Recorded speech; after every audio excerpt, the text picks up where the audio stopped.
Miss Pratt, there's a Lieutenant Wright from Homicide here to see you.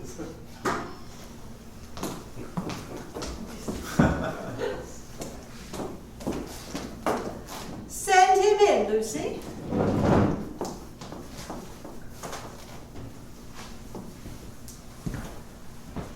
Well, Steve, what brings you down to our neck of the woods?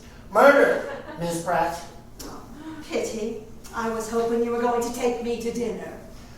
I see you're devastated by the loss of your latest paramour. Paramore? Very good. Have we been reading books, Lieutenant? No, just the paper, Miss Pratt. Seems your paramour was also something of a business associate.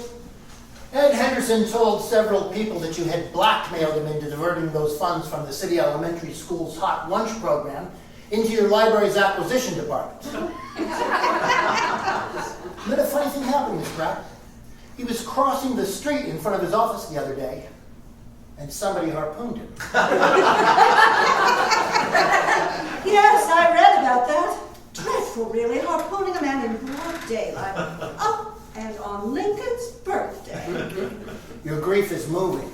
Well, that will only marginally affect Mr. Henderson's sexual performance. You're a real sweetheart, Pratt. Would a hypocritical display of grief make you feel better, Lieutenant? Maybe a few straight answers would. Henderson's accusations, followed by his untimely death, together with your unique interest in harpoons, raises some serious questions. I assure you, Lieutenant, my harpoons are exclusively decorative.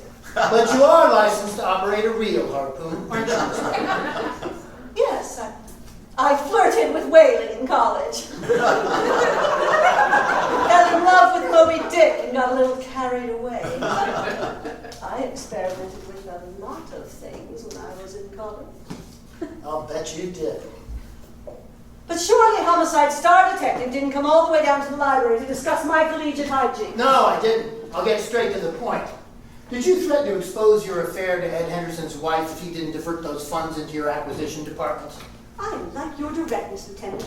I used to sing that little dental hygiene. Just answer the question. Very well. If you insist on being a bore, no, I didn't. Ed Henderson said Ed that you Henderson did. was a very disturbed man. Ed Henderson was one of the finest elementary school administrators this town ever had. And a good friend. He didn't deserve to die with a harpoon in his back. I see. So this is personal. You're damn right it is, Pratt. And if I find out you had anything to do with this, I am going to nail you to the wall. Well, now that might be interesting. Let me tell you something, Pratt. I don't like you. I don't like the way you run your library. I don't care if you do have the finest collections of books and online resources in the country. You're still scum to me. The only thing you give a damn about is providing an abundance of easily accessible, high-quality cultural resources to the public. Well, you didn't find me so deplorable the night of the City Employee Awards banquet. I want you to know I've never forgotten our little tryst in the Sidney Krantz Memorial Conference Room at the City Center. Nothing happened between us. And if it did, I was drunk and on the rebound. That's right. You'd just been dumped by that knick-knack-brained aerobics instructor.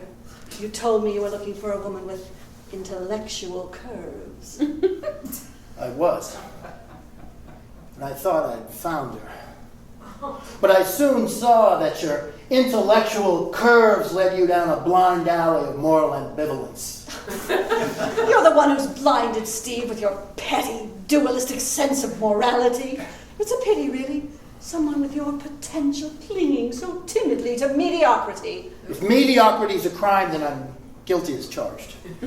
Oh, Steve, we could have had it all. Just think of it.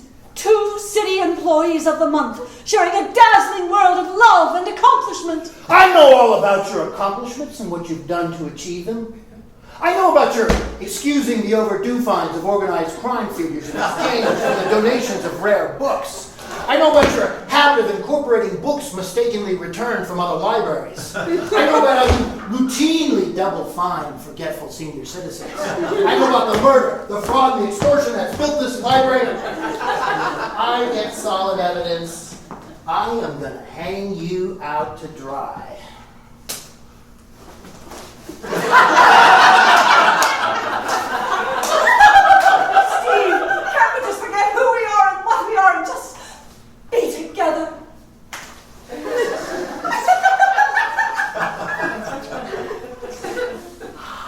Lieutenant, now's your chance to nail me to the wall.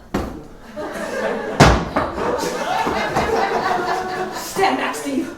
I nailed Henderson from 30 meters. Then you did kill him. I'm sorry if I didn't like this, Steve. You treacherous, backstabbing. From the time I was a little girl, I dreamt of administrating and building up a great library. Oh, my classmates laughed at me. Bookworm, they called me. Wallflower. 4 eyes. It hurt, but I pursued my dream. I put myself through college driving a local bookmobile. And I worked my way up, always finding innovative ways to expand the collection or improve service. I transformed this place from a dusty provincial library to a global superhighway of information, complete with e-books, a virtual lending library, loaner laptops and handheld devices, social networking interfaces, and a direct satellite uplink to the Library of Congress. Then, in the 2010 budget cuts, 40% cut. 40%! Everything I'd worked for all my life, gone in a stroke of a pen. Where's the justice in that, Lieutenant? And you expect me to mourn the loss of a bureaucrat in the industrialized world's worst education system? I made this library the best library in the West Coast, and nobody's going to take that away from me. Not the governor, not the idiotic taxpayers, and certainly not you! Miss Pratt, the mayor's here to see you.